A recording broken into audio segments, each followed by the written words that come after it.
Terima kasih Tuan Yang di-Pertua, terima kasih Yang Berhormat yang telah turut serta membahaskan ada 18 orang isu-isu di bawah Kementerian Sumber Asli dan Kelestarian Alam. Saya juga ingin merekodkan kehadiran ahli-ahli Majlis Perwakilan Penduduk Setiawangsa yang hadir di Dewan pada hari ini.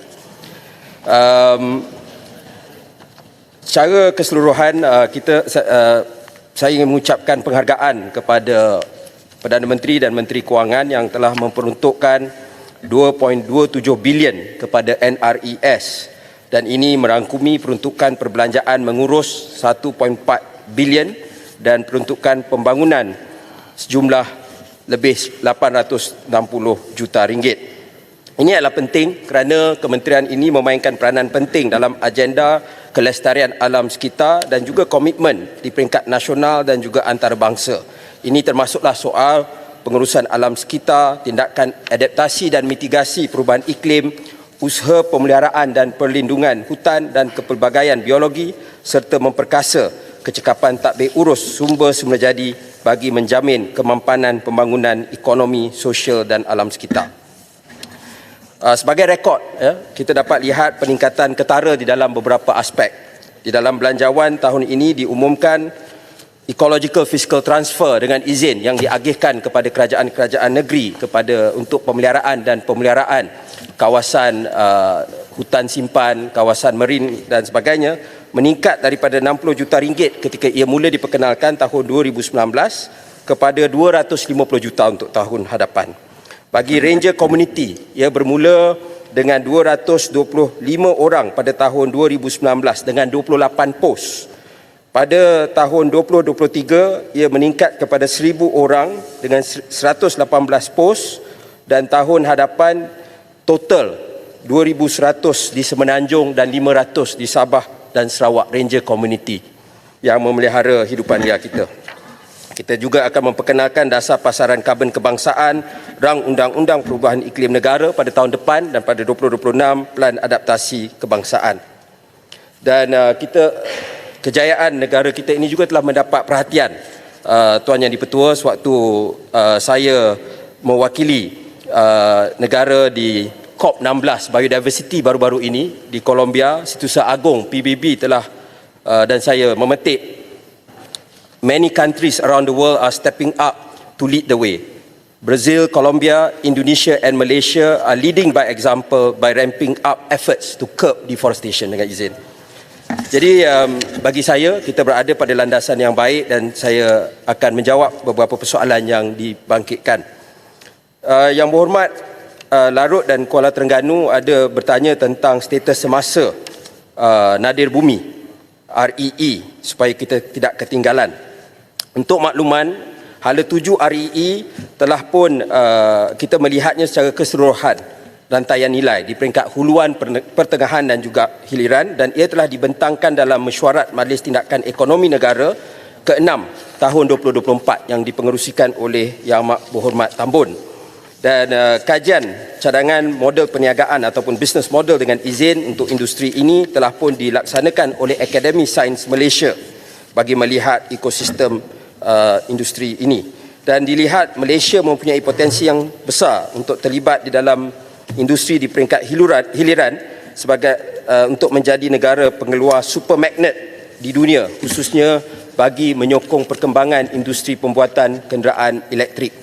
Namun ini memerlukan adanya industri pertengahan tempatan bagi memproses sumber mentah REE dalam bentuk rare earth carbonates ataupun REC yang dihasilkan oleh lombong-lombong tempatan. Wabi Larut juga bertanya tentang status terkini. Yang Berhormat. Ya. 2 hari lepas saya baca ada kenyataan media oleh Menteri Sumber Asli Australia bahawa tentang perasmian kilang pemrosesan Lynas. Bagaimana kesan dia kepada Malaysia? Dan juga satu lagi soalan saya berkaitan dengan laporan terbaru tentang kerajaan Perak baru mengumumkan adanya teknologi tempatan tentang pemrosesan ini. Boleh nyatakan syarikat mana? Terima kasih. Terima kasih Yang Berhormat. Sememangnya bagi kita pengumuman yang dibuat di Australia itu dia memang kita sedia maklum sebelum ini. Dan di peringkat Lynas sendiri kita memang ada perbincangan dengan mereka untuk soal pemprosesan REE tempatan. Ya, sekarang kita memproses REE daripada Australia dan jenis dia berbeza sedikit dengan apa yang ada di Malaysia, tetapi Lynas telah memberikan komitmen bahawa mereka bersedia untuk membuka satu lagi line untuk memproses REE daripada negara kita. Cuma dan kita mengatakan sebarang tindakan ini tentulah perlu mematuhi syarat-syarat alam sekitar, keselamatan, kesihatan yang ketat. Cuma di peringkat Lynas ialah mereka meminta satu tempoh lesen yang lebih panjang. Dan itu kita sedang bincang dengan terbuka untuk dinilai. Maknanya sebab bagi mereka nak buat perkara tersebut memerlukan satu pelaburan yang besar. Sekiranya mereka buka kemudian terpaksa ditutup dalam tempoh 2-3 tahun, maka itu tidak menarik. Bukan sahaja mereka, ada syarikat-syarikat yang seperti Supermagnet dan sebagainya yang juga nak membuka kilang di Malaysia. Mereka nak tahu mereka ada masa depan. Sebab buat masa ini hasil produk daripada Lynas di Malaysia ini kita terima daripada Australia, kita proses, kita jual ke Vietnam, ke Jepun dan beberapa negara lain. Ya. Adakah ekoran daripada pembukaan kilang Lynas di Australia akan menyebabkan selepas ini Lynas Malaysia tidak akan lagi menerima REE daripada Australia dan menjadikan kilang mereka di sini terbuka untuk memproses REE Malaysia? Butiran dia kena tanya kepada syarikat Lynas, tapi sebagaimana saya sedia maklum, ini adalah satu industri yang sangat kritikal kepada ekonomi dunia pada hari ini dengan beberapa ketegangan geopolitik yang kita tahu antara Barat dan China dan sebagainya. Jadi saya tidak melihat itu sebagai satu cabaran. Maknanya kalau buat masa ini mereka masih lagi berminat untuk teruskan, dan sebaiknya kita manfaatkan keberadaan Lynas di Malaysia ini juga untuk memproses REE daripada negara kita. Tentang soal kedua yang dibangkitkan tadi tentang syarikat pengumuman oleh MB Perak, memang kita ada terima maklumat tersebut. Bagi kita, kerajaan tidak terlibat secara langsung di dalam industri ini. Mana-mana syarikat yang mengatakan mereka boleh memproses dan sebagainya, itu ialah berdasarkan kemampuan dan keupayaan mereka. Jadi bagi kita memang ada beberapa syarikat tempatan juga yang menyatakan mereka mampu untuk memproses. Cabaran dia mungkin daripada segi skala dan kos. Yang ini banyak advantage terletak dengan izin kepada syarikat-syarikat negara China dan juga Lynas yang agak established di dalam bidang ini. Tentang soal pemetaan REE yang dibangkitkan, saya sebelum pindah pada isu lain, isu besar ialah soal SOP. Saya tengok pada laporan jawatankuasa kira-kira ni PSC 2 Disember 2021, Kabinet telah pun meluluskan SOP yang dilaksanakan di negeri Perak. Persoalan saya ialah apakah boleh kita muktamadkan SOP yang telah dilaksanakan dapat kita gunakan di negeri-negeri lain. Saya fikir ini halangan yang ada di peringkat negeri. Terima kasih. SOP ini sudah pun dikongsikan dengan semua negeri-negeri, MB semua negeri, Kedah, Perlis, Kelantan, Terengganu dan seluruh negara beberapa bulan yang lepas. Dan kita tengok beberapa hari, saya ingat ada beberapa MB pun ada umumkan mereka merancang untuk merancangkan lagi industri REE. Jadi SOP sudah pun dikongsi. Baru REE ni. Ya, Muhammad, Tuan Muhammad Menteri, terima kasih. Saya juga berminat nak mengetahui pendirian ataupun stand Kerajaan Persekutuan berkaitan dengan REE ini. Oleh kerana sebagaimana yang Muhammad pun sedia maklum bahawa REE ini adalah mineral yang terletak di bawah jurisdiction state government, di bawah enactment mineral dan sebagainya. Sejauh mana Kerajaan Persekutuan boleh memberi jaminan bahawa proses untuk ekstrak dan juga memproses REE ini akan diberikan ataupun dipermudahkan dari segi prosedur dan SOP sebagaimana disebut oleh Kementerian tadi kepada negeri-negeri ini, dan jaminan tidak ada campur tangan daripada Kerajaan Persekutuan yang tak sepatutnya di peringkat negeri itu. Terima kasih. Ya, memang tidak ada campur tangan. Saya ingat Perlembagaan Persekutuan sangat jelas tentang perkara ini. Yang Muhammad Kota Baru pun sangat-sangat arif bahawa isu mineral terletak di bawah bidang kuasa kerajaan negeri. SOP telah pun dikongsikan dengan kerajaan-kerajaan negeri. MB-MB pun ada datang bermesyuarat. Kita telah pun kongsikan SOP Cuma sebagaimana kita juga sedia maklum, bila urusan ekspor dan sebagainya itu termasuklah ya di bawah ruang lingkup Kerajaan Persekutuan. Begitu juga dari segi tata cara, kita ada Akta Pembangunan Mineral yang digunakan untuk menyelaraskan supaya dibuat secara mampan dan dengan teratur. Kita ada Akta Pembangunan Mineral. Jadi sekarang tidak ada masalah, memang it's within state power untuk bertindak. Cuma yang kita nak pastikan ialah supaya nilai ini juga saya ingat ada dibangkitkan. Kenapa Yang Berhormat Perdana Menteri mohon supaya tidak dieksport ialah supaya kita dapat menangkap nilai yang lebih tinggi di dalam negara kita. Kita tidak mahu macam awal-awal zaman kejap Yang Berhormat bagi saya ni, kalau zaman awal-awal dahulu kita banyak lombong timah misalnya, kita terus proses dan terus hantar ke luar negara. Sedangkan kalau kita tengok pengalaman kita dengan industri minyak dan gas, di mana kita telah berjaya melahirkan satu industri oil and gas yang sangat ke depan, dan ini telah menjadi satu kekuatan kepada negara kita. Jadi saya ingat itu hasratnya, tetapi kerajaan akan bertindak, walaupun ada pelbagai juga dibangkitkan oleh beberapa Yang Berhormat nak buat Petronas dan sebagainya bagi REE, tidak timbul sebab kita mahu menggunakan Akta Pembangunan Mineral dan juga Perlembagaan Persekutuan yang sedia ada. Ya, apa-apa pun kita akan go through Mineral Development Act 1994 dengan izin untuk kita tambah baik. Tapi kita tidak berhasrat untuk membuat satu syarikat monopoli dan sebagainya. Jadi itu yang kita hasratkan.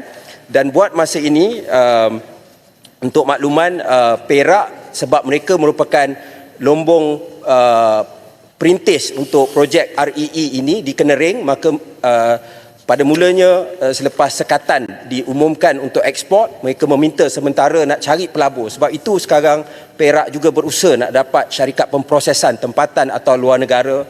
Ada beberapa perbincangan juga di peringkat antarabangsa, tetapi sementara itu sebab sudah ada outstanding stock yang sudah pun di Lombong, maka diberikan kebenaran khas buat tempoh yang munasabah untuk mereka ekspor. Ya, Yang Berhormat.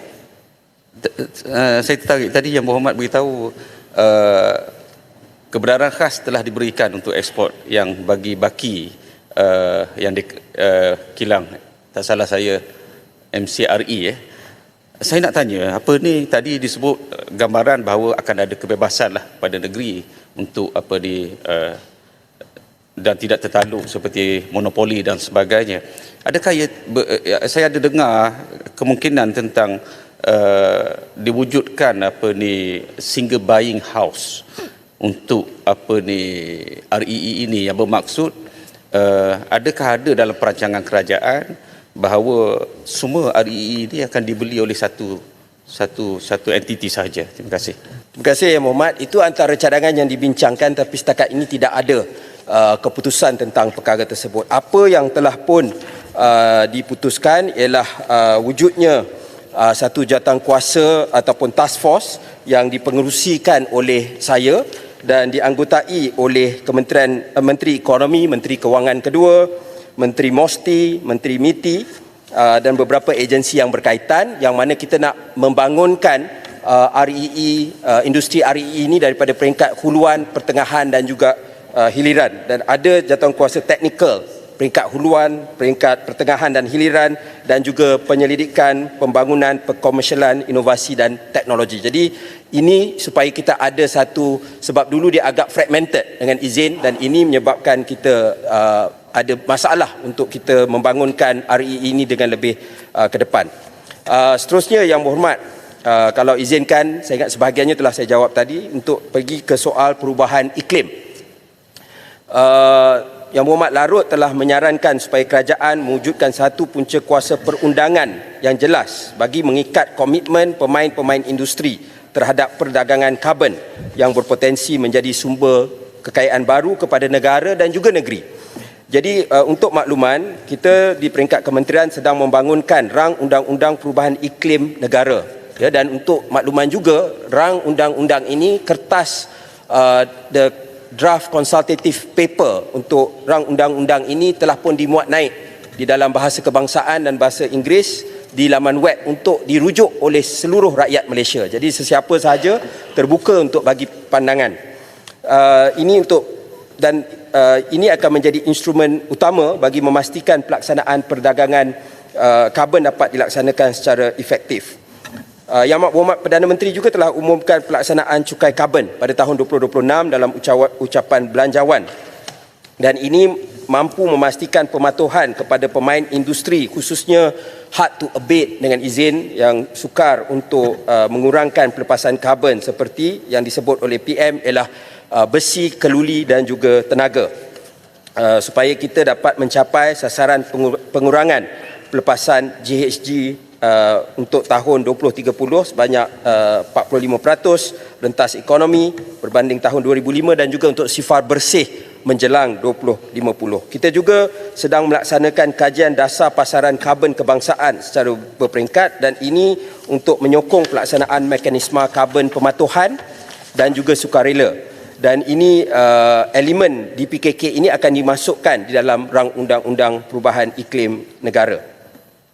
Pada masa yang sama, Malaysia Forest Fund ataupun MFF, satu agensi di bawah NRES, merintis ekosistem pasaran karbon yang kondusif dengan pembangunan Forest Carbon Offset FCO sebagai sistem pengkreditan karbon kebangsaan, dan ini membolehkan pembangunan projek karbon hutan dan penyanaan kredit karbon dapat dilaksanakan dalam konteks negara, tetapi pada masa yang sama memastikan kriteria penerimaan global bagi menjamin tahap integritinya. Ini antara cabaran di dalam banyak projek-projek karbon selama ini.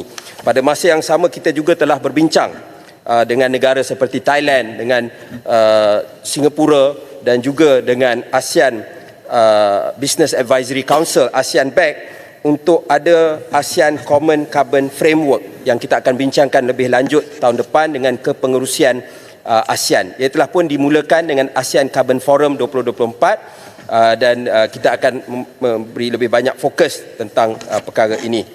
Seterusnya, Yang Berhormat Puchong mencadangkan supaya tanah lembap ataupun wetland diambil kira dalam laporan BURF UNFCCC bagi pengukuran serapan karbon kebangsaan.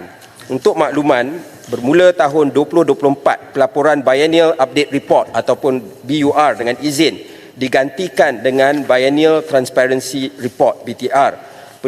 Penukaran ini ialah berdasarkan COP24 di Poland pada tahun 2018 yang saya rasa dihadiri oleh Yang Berhormat Puchong pada waktu itu, dan ini adalah sebahagian daripada Enhanced Transparency Framework di bawah Perjanjian Paris.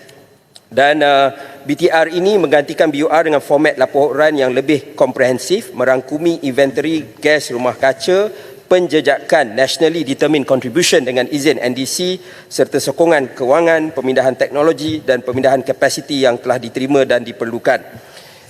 Maka Malaysia memang ingin memastikan semua pelepasan dan penyerapan gas rumah kaca daripada semua guna tanah, perubahan guna tanah dan perhutanan bagi kawasan tanah lembap termasuk tanah gambut dan payi bakau dilaporkan dalam inventory GHG. Kita menggunakan 2006 IPCC Guidelines for National Greenhouse Gas Inventories dengan izin bagi mengira pelepasan dan penyerapan gas rumah kaca termasuk karbon dioksida, metana dan nitrus oksida. Dan kita juga dalam melaporkan aktiviti pembasahan ataupun rewetting yang berlaku di dalam kawasan hutan paya gambut dalam laporan BTR1 kita sebagai salah satu langkah penambahbaikan berbanding pelaporan terdahulu. Berbalik tentang kredit karbon juga, Yang Berhormat Puchong mencadangkan supaya kerajaan memberi insentif untuk menggalakkan nature based carbon credit project seperti perhutanan semula dan pemulihan hutan paya bakau, dan ini dapat didagangkan di dalam sama ada bursa carbon exchange yang ada di negara kita dan juga menjana lebih pendapatan. Untuk masa ini sebarang antara cabaran kita ialah kerana projek-projek karbon hutan di negara kita pakai sistem pengkreditan daripada luar. Kita baru sahaja ada auction atau lelongan yang pertama di Bursa Carbon Exchange oleh Kuamut projek daripada negeri Sabah, dan daripada permulaan projek tersebut sehinggalah berjaya dilelongkan di Bursa Carbon Exchange, ia memakan masa 10 tahun. Ia tempoh yang agak lama. Jadi ada bottleneck di situ di peringkat sistem kredit antarabangsa ini, crediting system atau certifying system, Jadi sebab itu kita sudah melihat mekanisme FCO ataupun mekanisme ASEAN yang dapat membantu kita melakukan perkara ini dengan lebih cepat. Seterusnya Yang Berhormat Simpang Renggam. Sebelum Ya. pindah. Terima kasih pada apa yang dibangkitkan ialah soal hutan simpan Northern Kuamut yang meliputi keluasan 83,300 hektar yang telah didagangkan. Kalau tengok pada laporan ini, kerajaan Sabah mendapat hasil lebih kurang 1 juta. Cuma saya ingin dapat penjelasan berapa harga yang ditawar oleh Sabah kepada karbon yang telah dibuat dan syarikat mana yang membeli dan berapa tempoh pajakan untuk penghasilan karbon tersebut. Terima kasih. Terima kasih Yang Berhormat Kubang Krian. Saya akan berikan secara bertulis kepada Yang Berhormat tentang butiran-butiran tersebut. Yang Berhormat Simpang Renggam dan Paya Besar mencadangkan kepada kerajaan. Mr. Speaker. Ya. Mohon celah. Saya ada satu cadangan lagi yang berkenaan dengan metana.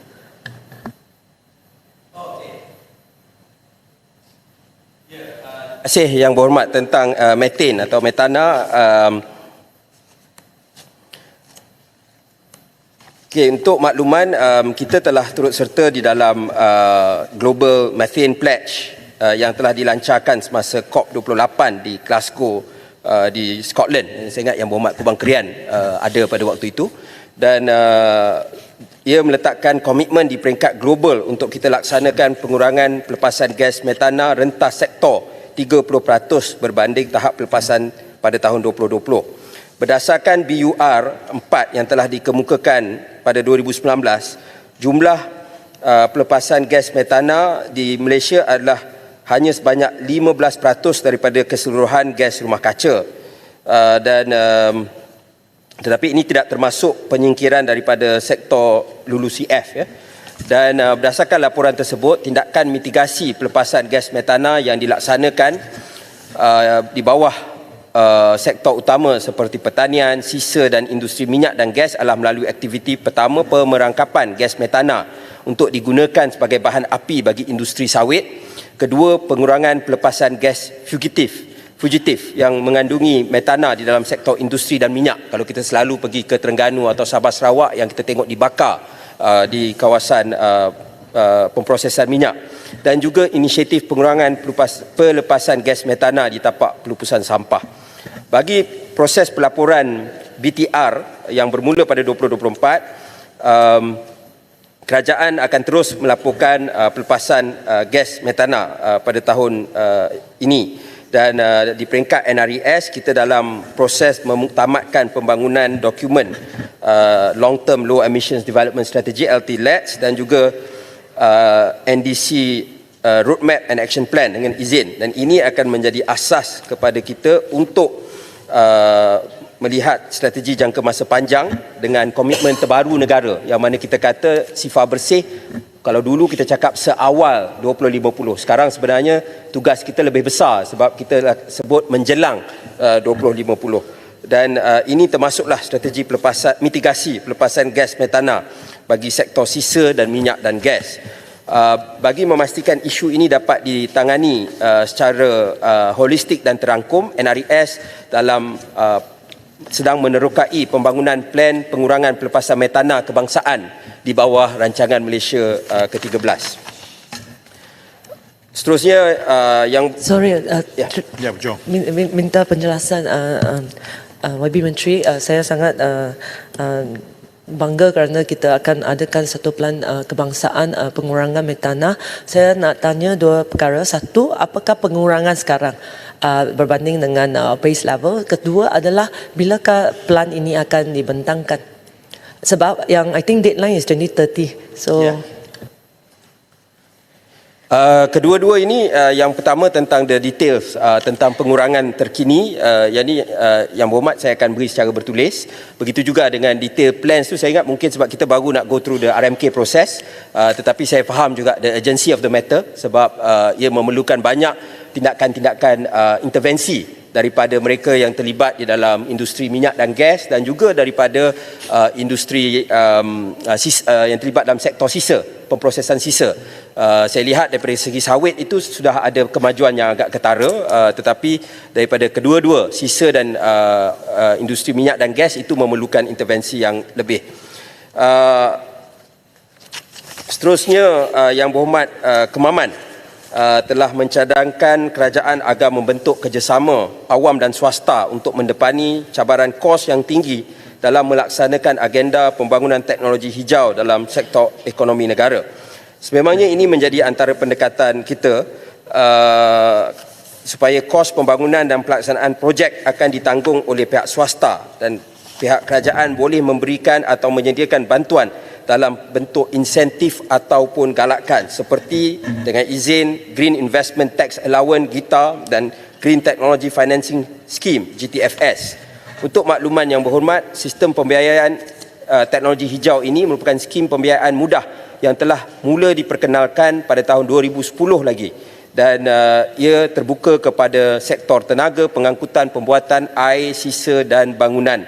Pada tahun 2024 kerajaan telah meluluskan sejumlah 1 bilion ringgit lagi untuk tahun ini dan tahun hadapan, dan kesinambungan dalam dari itu Yang Berhormat Perdana Menteri telah bersetuju untuk meneruskan sistem pembiayaan GTFS bagi tahun 2026 dengan 1 bilion ringgit lagi.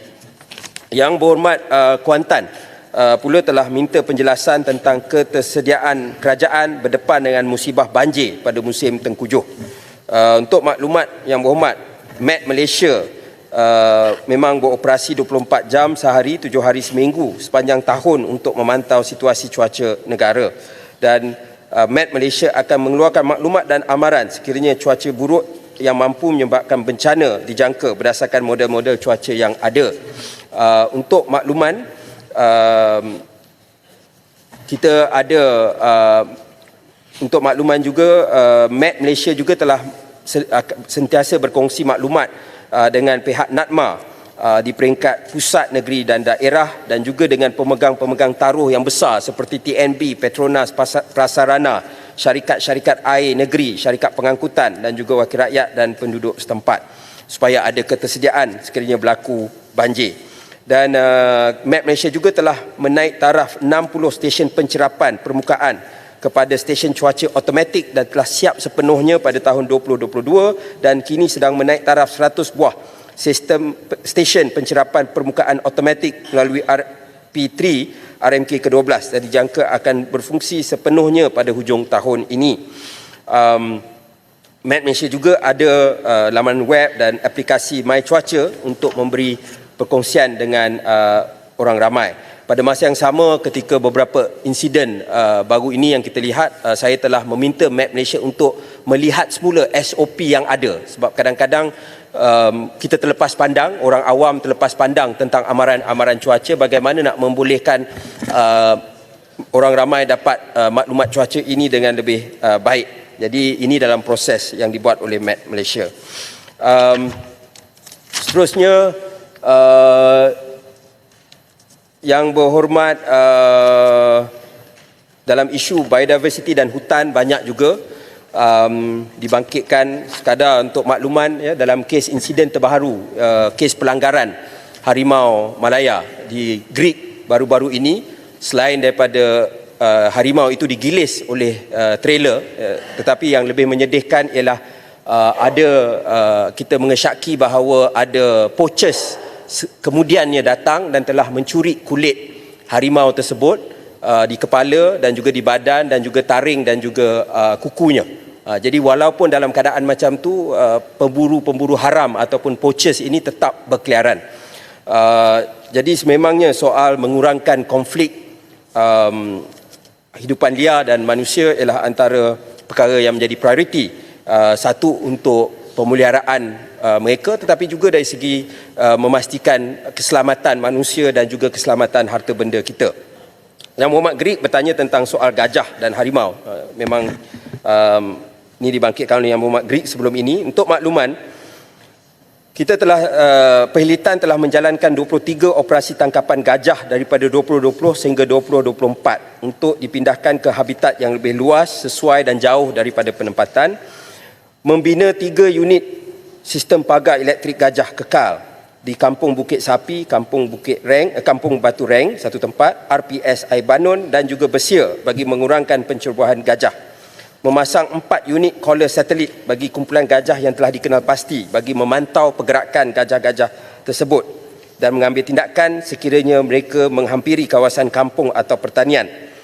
Melaksana pengayaan habitat enrichment dengan mewujudkan 2 jenut tiruan di bawah lintasan hidupan liar ataupun wildlife viaduct rangkaian ekologi Central Forest Pine di kawasan hutan simpan Temenggur, hutan simpan Aman Jaya, hutan simpan Belum di Grig bagi menarik hidupan liar, terutamanya gajah supaya tidak melintas di atas jalan raya. Sebab dia bagi hidupan liar ni hanya ada jalan untuk mereka lintas tak cukup. Dia kena tarik. Antaranya ialah ada makanan untuk gajah misalnya ataupun ada salt lick untuk beberapa seperti rusa supaya mereka akan menggunakan laluan tersebut. Dan bila rusa lalu biasanya harimau pun akan lalulah di kawasan tersebut.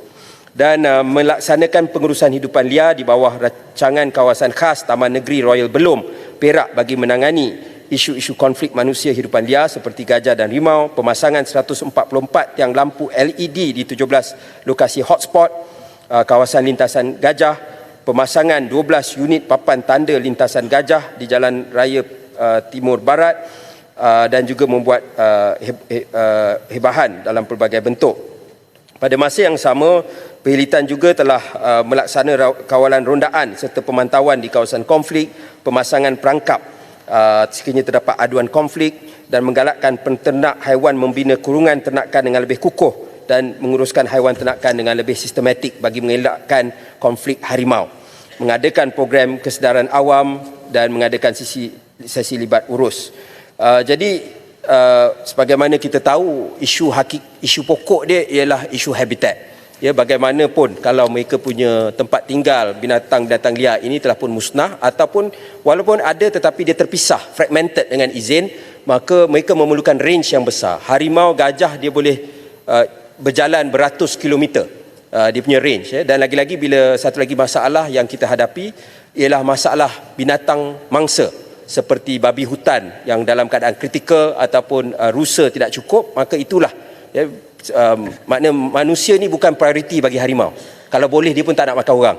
Tetapi bila sama ada mereka tidak ada makanan atau mereka sudah sakit, biasanya barulah mereka akan mengganggu manusia. Jadi Yang Mohd Menteri, ya, sedikit berkaitan dengan populasi haiwan mangsa tadi. Jadi kalau kita tengok banyak kes-kes yang berlaku ini kerana ketiadaan haiwan mangsa yang tidak mencukupi dalam hutan tersebut.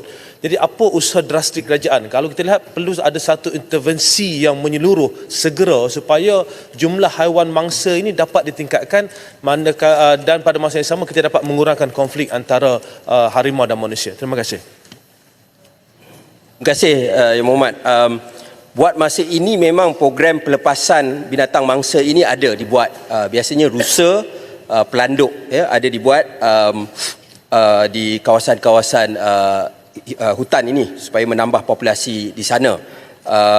Dan cuma kita akan ada mesyuarat MyTTF iaitu Task Force untuk harimau.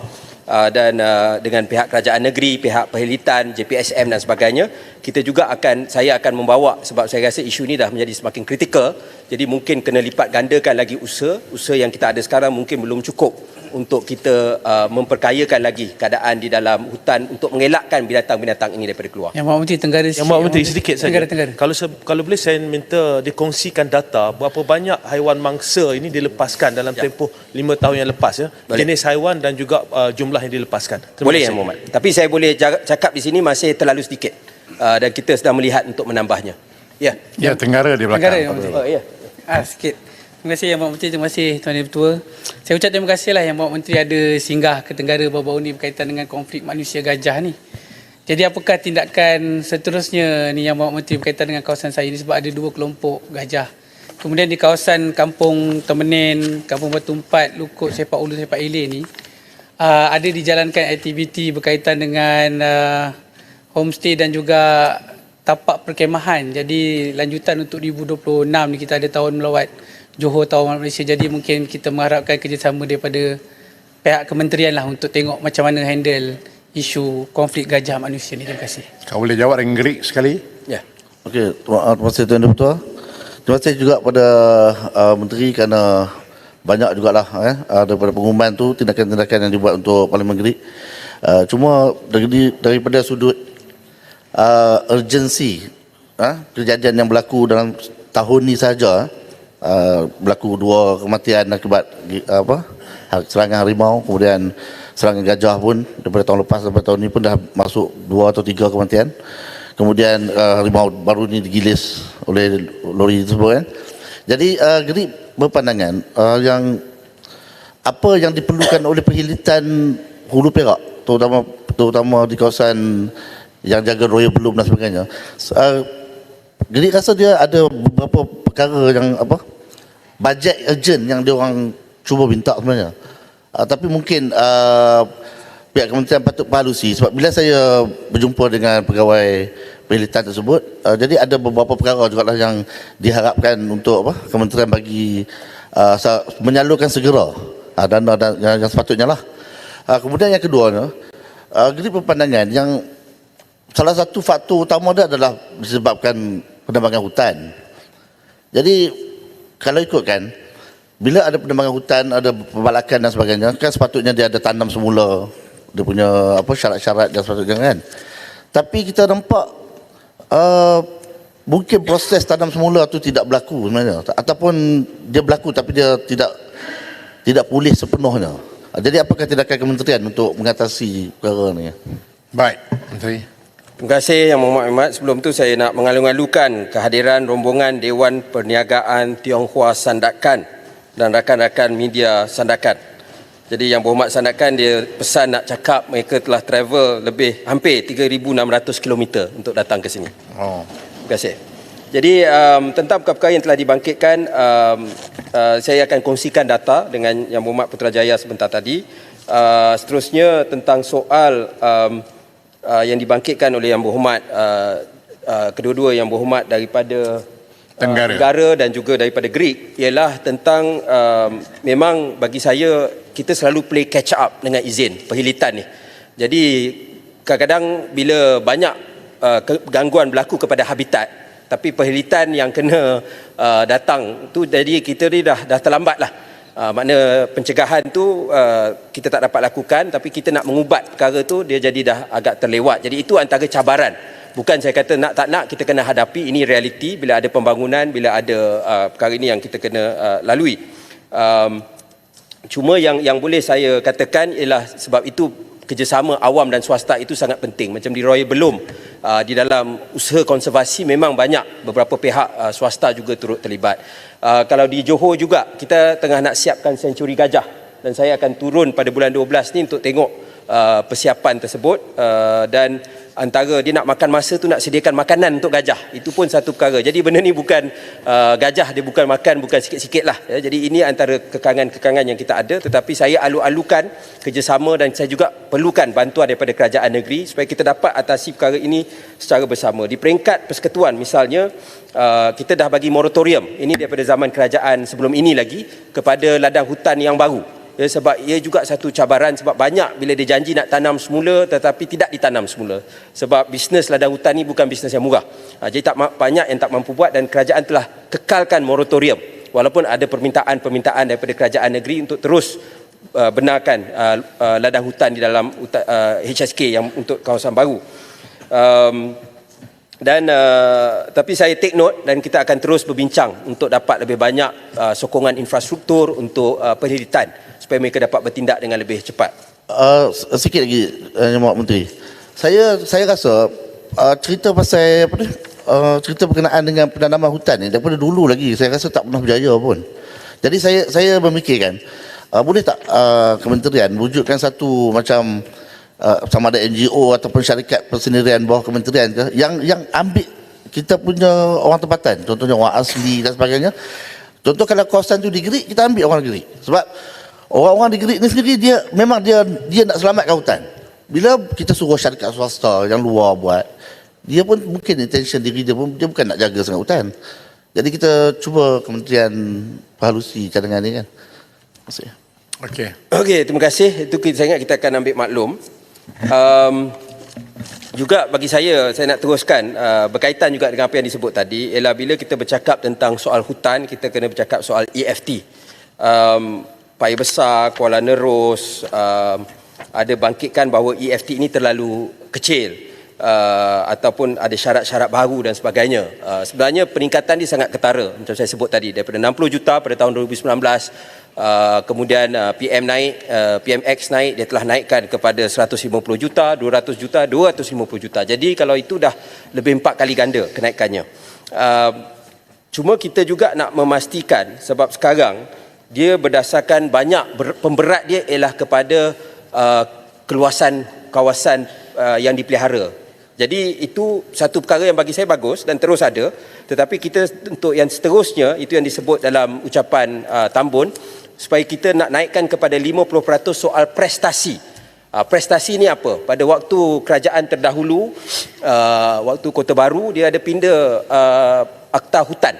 Akta Hutan 1984 telah dipinda supaya kena ada public hearing untuk penyahwartaan. Kalau di nyahwarta, dia kena ganti exact same size serta-merta. Ya, jadi ini sebenarnya model yang telah diguna pakai oleh Selangor, dan saya nak puji kerajaan Perlis yang telah mengadop bulat-bulat akta tersebut, sebab kita tahu hutan ni dia kena negeri juga di peringkat enactment, tetapi negeri-negeri lain masih lagi belum, ataupun kalau nak pun dia macam separuh-separuh nak, dia kata dia tak nak semuanya. Jadi saya galakkan semua negeri dapat ikut akta pindaan Akta Perhutanan 1984 yang kita buat pada tahun 2022, supaya ia akan membolehkan kita melindungi hutan kita dengan lebih baik. Begitu juga EFT selepas ini, elemen elemen quality, iaitu apa effort mereka, sama ada nak mengguna pakai akta ini ataupun usaha-usaha lain. Mungkin hutan dia tak banyak, tetapi dia ada effort yang bersungguh, maka ini juga akan jadi dalam pengiraan untuk negeri-negeri ini dapat daripada 250 juta ini jumlah yang lebih besar. Ya. Terima kasih Tan Sri Speaker. Terima kasih Yang Hormat Menteri. Berkaitan EFT ini, apakah pandangan Yang Hormat Menteri? Adakah kaedah ini masih dijangka akan kita tingkatkan keberkesanan? Walaupun kita tingkatkan peruntukan, saya ucapkan syabas di bawah kepimpinan Yang Amat Berhormat Perdana Menteri meningkatkan 3 atau 4 kali ganda. Cumanya persoalan yang pertama adalah, adakah ia dapat capai keberkesanan? Dan yang kedua, adakah dengan peningkatan jumlah peruntukan ini boleh merapatkan antara federal dengan negeri? Kenapa Yang Hormat Menteri sebutkan tadi ada reluctant spirit daripada negeri-negeri? Apakah sebabnya? Terima kasih Tan Sri Ketua. Terima kasih. Saya tidak nafikan reluctance tu, dan mungkin saya fikir sebab bagi negeri-negeri setengah misalnya pembalakan atau dijadikan ladang dan sebagainya, itu satu aktiviti ekonomi yang lebih mudah difahami. Tetapi bagaimana kita dapat tingkatkan pelancong ekoturism, ataupun kita dapat terlibat dalam perdagangan carbon credit yang masih lagi sangat baru, itu benda-benda yang sukar difahami, dan mungkin bagi negeri-negeri dia kata apa faedah dia. Cuma saya juga ada berpesan, saya pernah bertemu dengan seorang menteri besar bersama dengan Perdana Menteri, dapat bantuan untuk tebatan banjir banyak, untuk bekalan air banyak. Tapi saya kata pada masa yang sama tu, duit federal, saya kata saya kata bila nak buka hutan tu fikir-fikir, sebab nanti kena tambah lagi duit untuk banjir, duit untuk bekalan air. Jadi dia kena juga tengok kesan kepada negeri tersebut. Tapi saya take note dan kita akan teruskan penambahbaikan. Saya cuma nak masuk sedikit. Terima Menteri sedikit berkaitan dengan EFT, Kuala Nerus. Okey. Ya.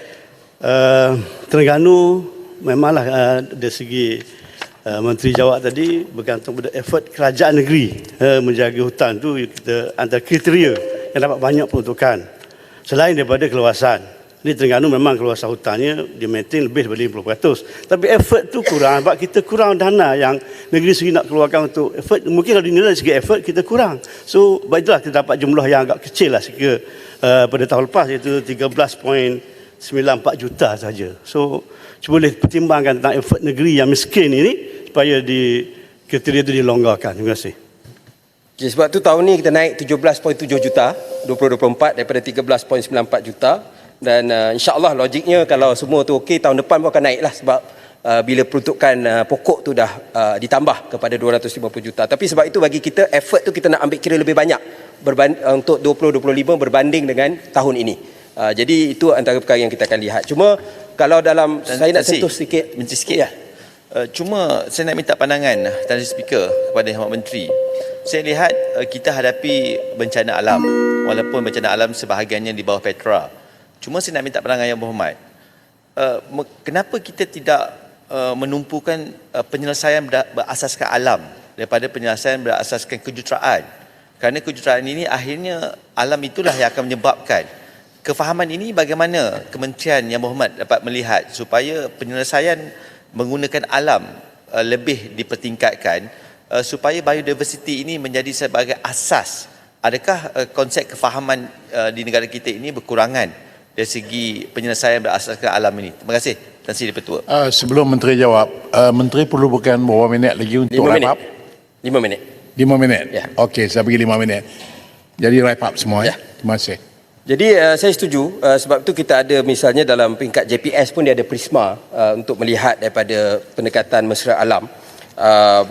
Tapi saya ingat lebih jelas perkara ini apabila kita sedang siap dalam buat masa ini kita tengah siapkan National Adaptation Plan, Plan Adaptasi Nasional. Sebab bila kita bercakap tentang soal perubahan iklim, bukan saja kita kena kurangkan gas rumah kaca, tapi pada masa sama kita juga tahu bahawa nak tak nak dia pun sudah berlaku hari ini, perubahan iklim, dan kita kena adapt kepada realiti pada hari ini. Dan pendekatan berasaskan alam ialah perkara yang sebenarnya patut diutamakan. Saya setuju.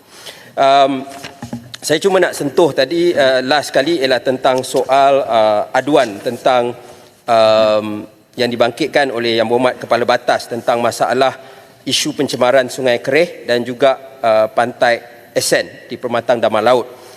Untuk makluman, JAS telah menjalankan pemeriksaan terhadap semua industri di kawasan ini sejak tahun 2015.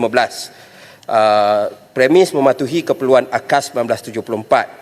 Cuma kita memang ada sedikit kelemahan di mana dari segi skop perundangan yang kita kena lihat semula mungkin ialah pelepasan sisa buangan daripada penternakan khinzir tidak dikawal di bawah AKAS 1974. Jadi di dalam fasa kedua mungkin kita kena lihat perkara ini. Dan dari segi kualiti air Sungai Kereh melalui stesen pengawasan di sungai tersebut, bacaan terkini daripada Januari, Mac, Mei, Julai, September tahun ini menunjukkan kualitinya antara kelas 3 dan kelas 4 dengan bacaan sub-index ammoniacal nitrogen yang menyumbang kepada bacaan yang tinggi. Dan ini disyaki daripada ladang ternakan khinzir kerana tiada loji pengolahan kumbahan yang berada di kawasan ini.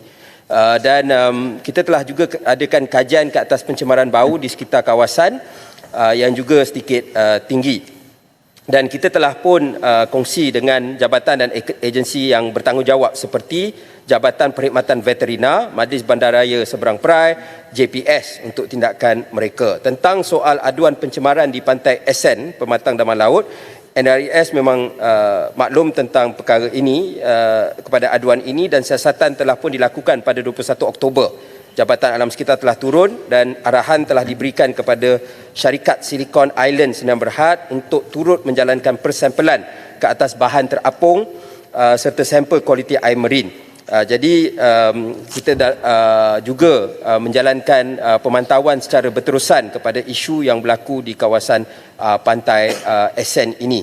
Dan kita pada pemeriksaan terbaru pada 28 Oktober 2024 kita dapati bahawa pihak Silicon Island Sdn Bhd telah pun membersihkan pantai tersebut. Jadi saya ingin ucapkan berbanyak-banyak terima kasih. Saya tidak sempat menjawab semua.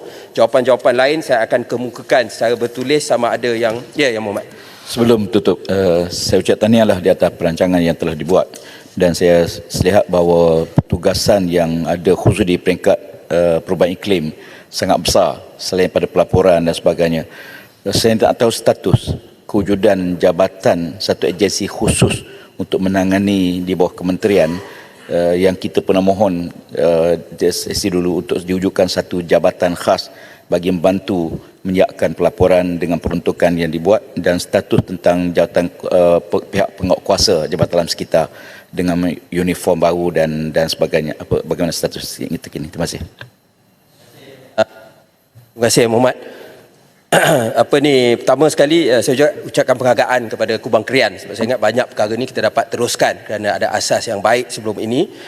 Bagi agensi khas atau jabatan khas untuk perubahan iklim, untuk makluman, kita dalam proses rang undang-undang perubahan iklim negara ini, kalau kita tengok model seperti di UK, di beberapa negara lain, dia ada satu badan khas untuk climate change, macam Suruhanjaya Tenaga untuk tenaga dan sebagainya. Jadi kita sedang melihat perkara tersebut. Tentulah kita sedang berbincang bagaimana bentuk dan sebagainya, tapi saya setuju memang dia punya requirement dia tu sangat tinggi, ya, pelaporan dan sebagainya sangat memakan masa. Jadi kalau kita tidak ada satu tim yang khas yang khusus, maka kita akan struggle tentang perkara tersebut. Tentang JAS, dalam bajet yang terbaru ni sebenarnya Yang Mohd PM juga telah luluskan pemerkasaan kepada Jabatan Alam Sekitar, dan dalam perbincangan kita tengah teruskan perbincangan untuk fasa kedua pindaan Akta Kualiti Alam Sekeliling. Tetapi yang saya boleh katakan positif perbincangan saya dengan Menteri Kewangan kedua ialah supaya sebab denda dah naik daripada 100,000 kepada 10 juta ringgit. Kalau denda tu semua pergi kepada akaun disatukan Kerajaan Persekutuan, maka JAS dia takkan ada insentif. Sedangkan kalau kita tengok LHDN, Custom, dia ada satu insentif untuk mereka. Jadi mereka terbuka sebab kita kata kalau kita akan kutip lebih lagi untuk Kerajaan Persekutuan, tapi bagilah kita dapat tambah orang atau tambah infrastruktur dan kemudahan untuk JAS. Jadi sekali lagi saya ucapkan terima kasih kepada semua Yang Mohd yang telah turut serta membahaskan isu-isu di bawah NRES di dalam Belanjawan 2025 ini. Terima kasih. Baik, terima kasih Menteri.